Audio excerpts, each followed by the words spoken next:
Guillermo, ¿qué tal? ¿Qué tal? Buenos días, Ezequiel, Pablo. ¿Cómo estás, Guille? Estuviste en un evento, en una jornada donde Javier Milei junto a otros economistas han hecho la presentación de su plan para terminar con la inflación en la República Argentina. Sí, exactamente, sí. Nos invitaron con Celeste Rousset, fuimos, la verdad que fue una presentación muy interesante, donde hubo bastante oradores, sumamente reconocidos como Sturzenegger, Mondino, bueno, el maestro que es Vanega Lynch para nosotros, y bueno, entre ellos Milei. La verdad que fue un evento sumamente interesante. Cerró, perdón que te corte, perdona, ahí estuvo hablando, lo escuché a Milei anunciar esa presentación donde iban a haber distintas personas contando más o menos sus propuestas, y cerraba Milei, ¿verdad? El evento. Exactamente, sí. Sí, en realidad se armó un debate donde cada uno tenía una mirada distinta, Caballo con su convertibilidad, Milei con otra alternativa totalmente distinta, Sturzenegger, que fue parte del gobierno de presidente del Banco Central, ¿no? En la gestión de Macri tenía otra mirada, pero bueno, la verdad que fue una interacción bastante interesante para todo lo que estábamos oyendo ahí. Nos fuimos con un montón de herramientas y obviamente diferenciación de cada una de las estrategias, así que parecen iguales, pero son totalmente distintas la mirada de cada uno de ellos. Bien, Guillermo, ¿qué parte fue la que más te llamó la atención? Si bien todos sabemos el problema no solo que sufre Argentina, en este momento estamos en una crisis de inflación mundial y América Latina está teniendo inflación con números mucho más bajos, obviamente, que la República Argentina. Sí, la verdad que primero lo que yo me traje de esa reunión es que es la primera vez que encuentro a un candidato presidenciable que tiene un programa no solamente para erradicar la inflación, sino que lo tiene sumamente detallado, un plan económico sumamente detallado y cuantificado de lo que hay que hacer y obviamente sobre los pasos que hay que ir dando para poder lograr eso. Y no lo he visto en ningún otro candidato. Generalmente todas las discusiones, las charlas que uno ve, sí, generalmente va sobre lo abstracto, digamos, y en este caso la verdad que fue un detalle sumamente exhaustivo y planificado. La verdad que creo que tenemos un candidato que es sumamente profesional en eso y creo que es por ahí, esa es la idea. Lo que plantea Milei, que la mayor preocupación y el problema de los argentinos es la inflación, que obviamente repercute en lo que menos tiene y obviamente que hay que erradicarlo. Para erradicarlo hay que hacer un montón de pasos donde principalmente se tiene que tener la decisión firme de querer cambiar esa situación.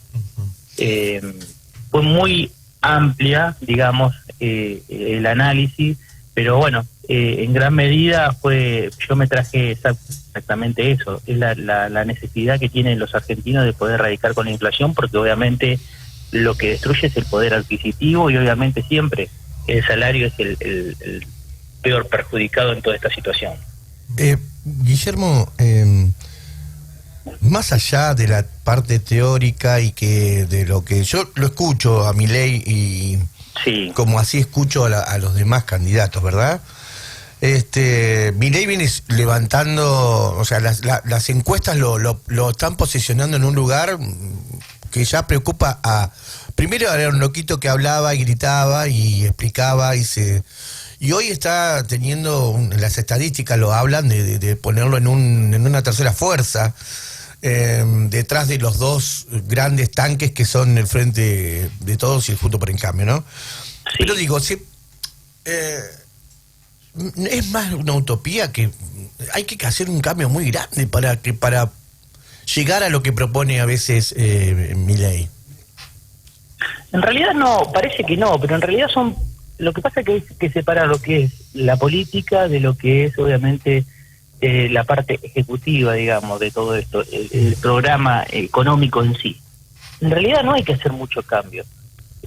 Son cambios técnicos que obviamente cambian significativamente los resultados, pero obviamente que esto ya se hizo, de cierta forma, lo que Milei plantea es algo mucho más profundo, obviamente yo lo escuchaba a Cavallo y ellos, obviamente, el error, no error en sí, digamos, la diferencia que tiene con Milei es, digamos, el encaje fraccionario que planteó el modelo de Cavallo con la banca Simon que plantea Milei, digamos, son totalmente distintos, digamos, y eso, los resultados que se van a conseguir son totalmente distintos, ¿no? Obviamente los dos van a erradicar la inflación porque obviamente fue el periodo de menos inflación que hubo en los últimos 40 años, ¿no?, de la Argentina, en la época de Cavallo, ¿no? Pero lo que sí obviamente va a generar un cambio significativo, digamos, en las políticas públicas que se tienen que llevar a cabo, porque en realidad se tiene que preparar una sociedad para lo que viene. Tenemos que ser mucho más productivos, y para ser mucho más productivos hay que bajar impuestos, porque la verdad que si realmente, y otro dato importante es incrementar los ingresos, es decir, el salario, porque bien planteaba Mondino, si nosotros pensamos solamente en un plan de estabilización, que no haya más inflación, pero con este nivel de ingreso, de este nivel de salario, no cambia mucho la cosa, porque en realidad el poder adquisitivo de la gente fue el que vino sufriendo los últimos años, y la verdad que si se estabiliza el nivel de inflación y este salario no crece, la problemática, digamos, lo que vamos a ir a una inflación importante, ¿no? Mira, Guillermo, perdón que te interrumpa, pero el día lunes he visto el programa de La Nación Más, donde se hablaba de la diferencia de cómo se fue perdiendo el valor, ¿no?, del salario en la República Argentina, y ya hace unos 8 años que no se puede levantar, y lamentablemente en el cotidiano hay muchas cosas que las personas no saben, y creo que los políticos y nosotros como medios y los docentes empiecen a preparar a las personas en economía, porque hay distintas estrategias económicas, pero ninguna se lleva a cabo porque hay mucha inversión en la economía por parte del Banco Central, cuando de repente en lo que fue el periodo 91-2001 en la República Argentina el Banco Central no tocaba lo que tenía que ver con la economía, y de repente desde que empieza a actuar el banco o el Estado en lo que es el sistema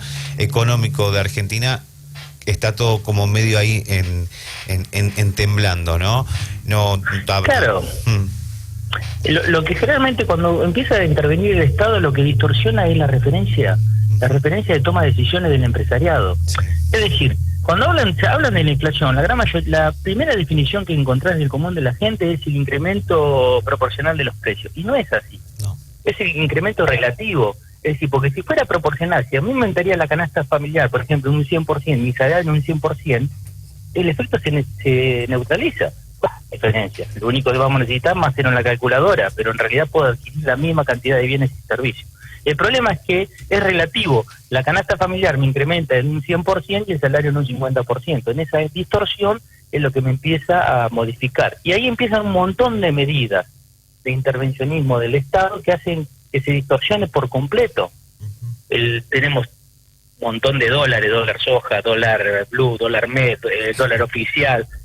Entonces es algo bastante complejo para el empresariado. Y eso es lo que hay que empezar a descomprimir. La economía es mucho más sencilla que realmente se imagina la gente.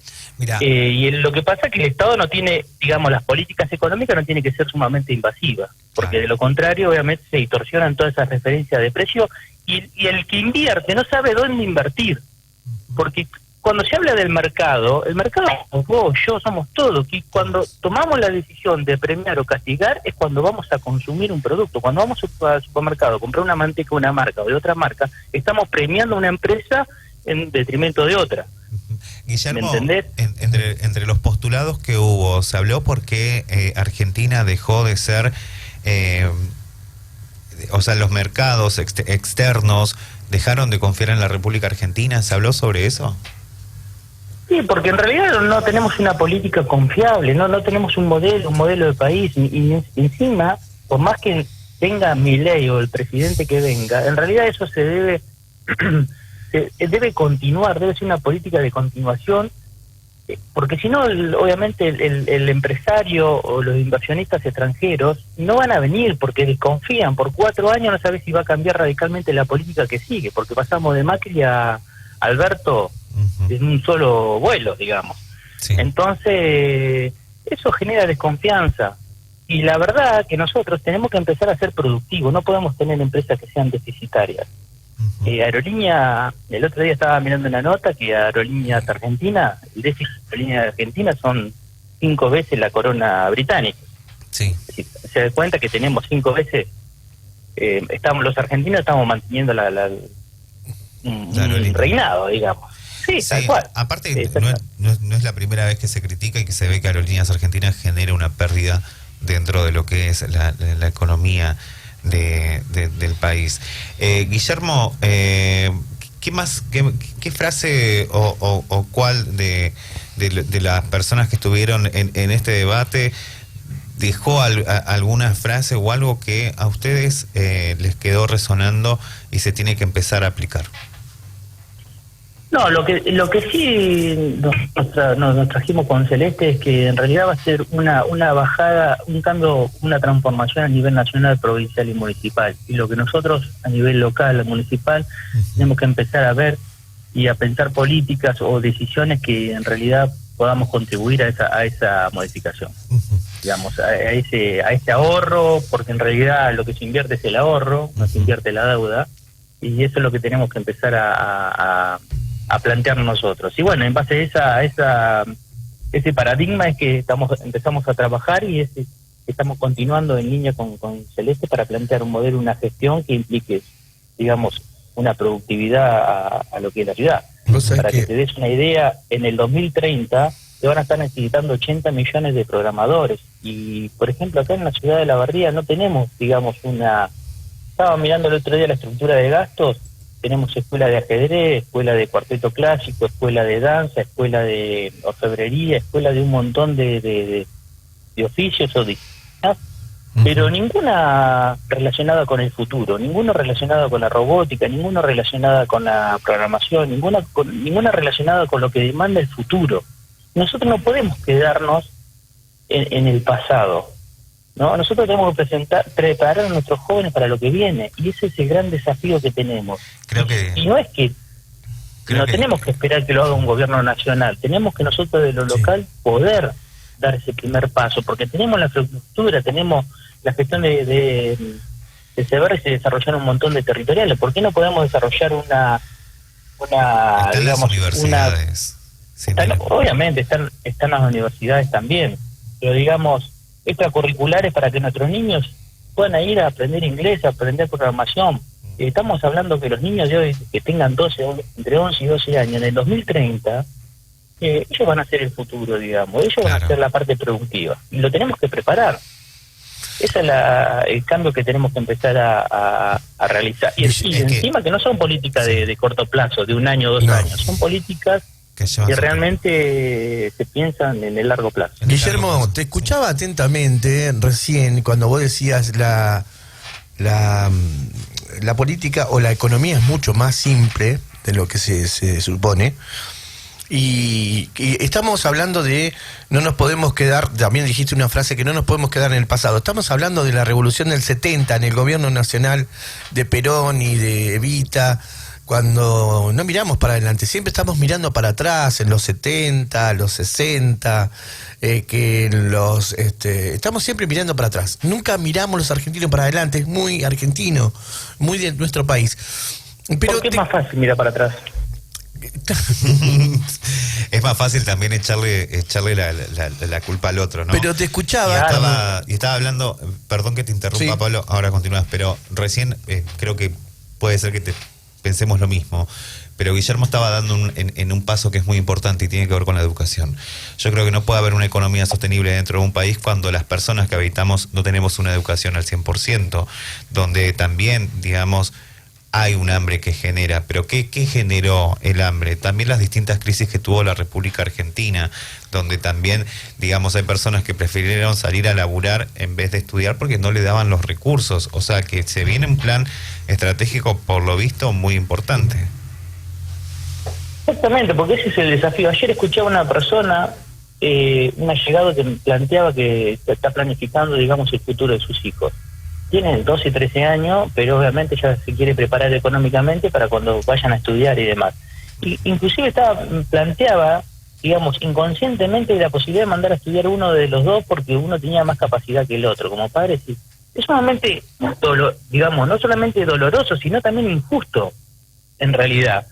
Y a lo que hemos estado, digamos, lo que yo me ponía a pensar es decir, tomar esa decisión. Nosotros no tenemos que, digamos, es una decisión casi, digamos, mediocre en el sentido de que nuestros hijos se tienen que educar de la mejor manera posible, tienen que tener la posibilidad de poder acceder a cualquier universidad, a cualquier casa de estudio, la mejor, inclusive a nivel mundial, digamos, si se puede ir a estudiar afuera mejor, quitar los mejores o quedarse acá, no importa, pero que sea una elección de libre, no que nosotros volver al pasado, decir, ¿qué chico vas a mandar a estudiar? ¿Qué chico puede acceder a una educación o no? Porque realmente la situación económica no lo puedas hacer, digamos. Entonces, creo que eso es lo que hay que cambiar y lo que no nos tenemos que acostumbrar a pensar de esa manera. Yo lo que sigo preguntándome y que no me todavía nadie me lo pudo responder.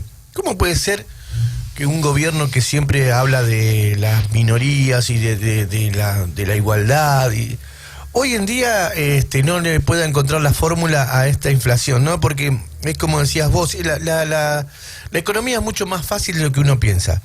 Si las cosas valen en dólares y tomamos referencia de los precios en dólares, pagame en dólares y que subilo lo que vos quieras. A mí, mientras vos me subas a mí, si el dólar blue vale 3.300 pesos, un ejemplo, no tengo la cotización acá, pagame a mí por ese 300 pesos también.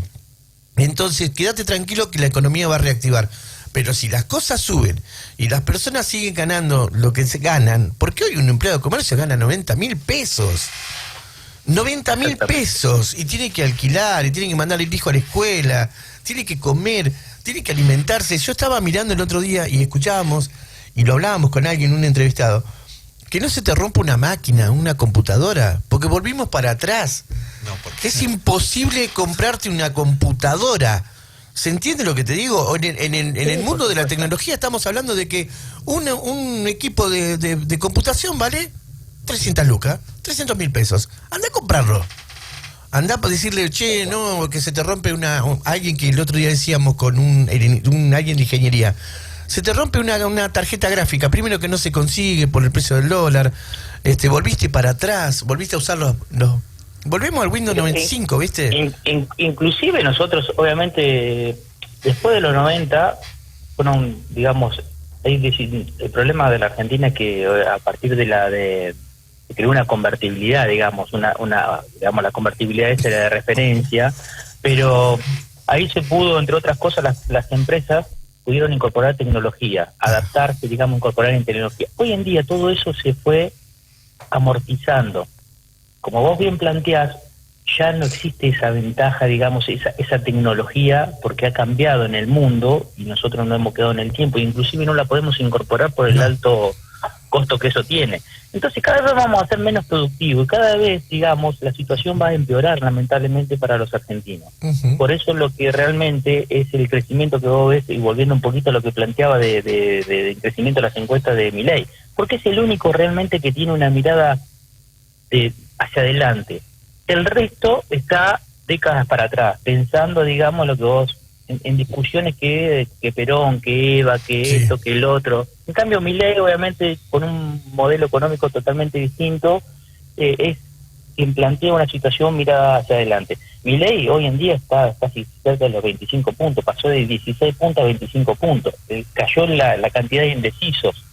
Es decir, que esos indecisos cada vez se están inclinando más hacia la propuesta de Milei. Es decir, es la fuerza política que más ha crecido. Creo que para Juntos y para el Frente de Todo es una muy mala noticia, porque si sigue de esta manera, que creo que lo va a seguir siendo, Milei va a dar la gran noticia a todos los argentinos del 2023. Sí, fue una persona que en las últimas elecciones a Juntos en Ciudad prácticamente lo desconcertó, ¿no? Porque también movió al Frente de Todos y lo pasó a un tercer lugar. Guillermo, mi última pregunta. ¿Se habló con respecto a lo que está sucediendo políticamente en este encuentro donde también hay muchas personas que están reclamando seguridad? Es que es fundamental. Uno de los principios básicos del liberalismo es la propiedad privada, que es la seguridad y la libertad, digamos. Y eso es lo que se fundamenta todo. Y eso es, digamos, sobre todo en la juventud, lo que está reclamando es eso. Pero no más lejos, la gran mayoría de lo que está viviendo el conurbano, inclusive lo que se está viendo acá en Olavarría con el tema de los actos que ha pasado con los motomandados, la inseguridad de la gente trabajadora. Y eso es lo que realmente repercute y lo que realmente la gente está absolutamente agotada y cansada, digamos. Digamos, la sensación de que te puede pasar algo, de que te pueden arrebatar, que te pueden robar, que te pueden... La propiedad privada, ni siquiera tener la libertad de poder trabajar, digamos, tranquilamente. Además de sumarle todos los problemas que ya hablamos recién de inflación y que la plata no alcanza y todo lo demás. Pero realmente una de las prioridades que tiene que hacer el gobierno como política es sacar el peso de encima y obviamente preocuparse por la seguridad. Eso es fundamental. Porque obviamente si se le saca la energía a todo lo que es la intervención del Estado, da más tiempo para pensar y trabajar sobre la seguridad, que es algo que realmente afecta mucho a la sociedad argentina. Guille, no, solamente gracias. Ojalá que lo que se sabe cuando uno, viste, yo digo que la política es como en el fútbol. El que está afuera es el que sabe lo que hay que hacer adentro y cuando entra se olvida de lo que había que hacer dentro de la cancha. Ojalá que esto no suceda, digo, porque muchos de los discursos que escuchamos o de las cosas que se hablan, y hay veces que voy al tema del discurso del odio, el mismo discurso del odio nace desde dentro de los partidos políticos para hablar mal del otro y no de las cosas que se hacen bien o mal, o reconocer que a veces no se hacen las cosas tal como la pensaban, o no salen las cosas como uno creía que iba a ser, y entonces es más fácil culpar al otro, ¿no? Y tirarle tierra al que está enfrente. Ojalá que la fuerza de Milei o de cualquier de los candidatos, los que están de fuera del gobierno, se puedan poner de acuerdo y que no se olviden lo que había que hacer cuando estaban fuera del gobierno, porque después las cosas cambian. Por supuesto, yo creo que tampoco la sociedad resiste, creo que esa sensación de doble discurso. Creo que el presidente que le toque gobernar, o digamos la fuerza política que proponga algo, deberá respetarlo y ejecutarlo independientemente que salga no como lo previsto, pero si no sale como lo previsto, comunicarlo como corresponde, porque la sociedad está cansada de las falsas promesas y de que digan A y hagan B. Entonces, eso obviamente se da por la intolerancia que hay, porque la verdad que la sociedad está cansada de pagar impuestos, está cansada de que la plata no alcance, está cansada, aparte el nivel de vida ha caído significativamente, porque en una familia tipo trabaja el hombre y la mujer, o la mujer y la mujer, el hombre y el hombre, digamos, independientemente de la condición que tengan, y el núcleo familiar se ha deteriorado completamente, ya no alcanza las horas del día ni siquiera para compartir en forma conjunta digamos, tiempo libre, porque realmente el trabajo lo que te insume hoy en día poder tener un ingreso determinado para poder mantener a la familia implica muchísimo tiempo. Entonces, eso ha repercutido en otros valores, en otros usos y costumbres, que ha modificado a la sociedad argentina por completo, digamos, es totalmente distinta, y bueno, y eso es lo que realmente se debe contemplar, y espero que, no es que recuperemos, pero sí obviamente tengamos un modelo una gestión que te permita, digamos, descomprimir un poquito eso para poder disfrutar, digamos, lo que es el núcleo familiar. Vos sabés, Guille, que cuando yo tengo la posibilidad, y vos lo has hecho, yo sé que alguna vez has trabajado como mayorista, ¿no? Esto de repartir, sí, y uno tiene la posibilidad de andar en los negocios y hablar con la gente. Es mi laburo hoy. Y ¿sabés cuál es el discurso que la gente está cansada? Y yo los escucho, los políticos que hablan, que viste que están en una distorsión totalmente diferente con lo que le pasa al pueblo. La gente está cansada de de que trabajás y estás endeudado. Te endeudás porque no puedes pagar los servicios, porque son mucho más caros de lo que vos, tus ingresos. Te atrasás un mes pagás la luz y dejás el gas, y al otro mes pagás el gas y dejás la luz. Pero porque no alcanza, y te endeudás trabajando. Eso es el dolor más grande que le puede pasar a una persona. Trabajar y seguir endeudado, como que ser pobre te lleva todo el día, ¿me entendés? Tenés que estar todo el día pensando cómo vas a hacer para poder pagar. Los bancos que te llaman, Camusi que te manda mensajes, Copeletri lo mismo. En las tasas del municipio te dicen, y por inflación hay que subir. Sí, bárbaro, pero ¿y mi sueldo?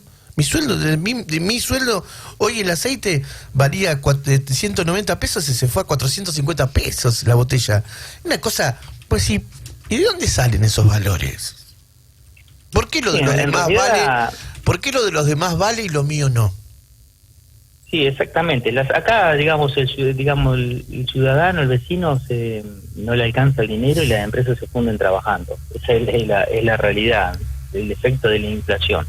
Pero más allá del efecto de la inflación, lo único que le conviene es al Estado. Imagínate que, por ejemplo, yo te doy el ejemplo local, municipal, un presupuesto de 8.000 millones va a terminar con una recaudación de 12.000 millones. Y, es decir, 4.000 millones de incremento, 4.000 millones, no 2 millones, 4.000 millones, pero su principal erogación, su principal gasto corriente de un municipio son los salarios, que van por debajo de la inflación. Es decir, que sus ingresos van en, digamos, ascensor y el salario va por escalera. Y por lo tanto tiene recursos más genuinos, digamos, más billetes para invertir. Es decir, al único que le conviene a todo esto es a la política, digamos, es a quien gobierna, porque tiene más recursos. El problema es que no los invierte, no lo gasta o no lo vuelca donde lo tiene que buscar.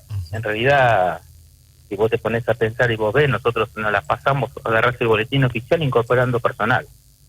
Le pagamos un salario bastante miserable, pero nos las pasamos incorporando personal. Entonces, digamos, ellos se creen tan importante que utilizan al Estado como si fuera una empresa privada. Si vos querés tomar ese tipo de decisiones, obviamente andate al sector privado, create una empresa y ahí incorpora todo el personal que vos creas, tener una ventaja competitiva, ofrecer un producto y un servicio mejor que la competencia y bueno, y defendete. Pero si no, es muy fácil con la plata del Estado, digamos, tratar de hacer una superpyme, una empresa interesante, ¿no? Que es lo que plantean muchos de los políticos que realmente están hoy en día en el poder, digamos. Sí. Guille, muchísimas gracias por este espacio. Bueno, listo, saludos. Gracias a ustedes por la oportunidad de contarles de qué fue el evento. Muchas gracias. Así dialogábamos con el ex concejal Guillermo Lascano, que es integrante de Ahora Olavarría. Quedan 4 minutos, Pablo. 2 minutos quedan. Ya tengo una, antes que nos vayamos. Tenemos que pasar el audio de Isaac. ¿Te parece?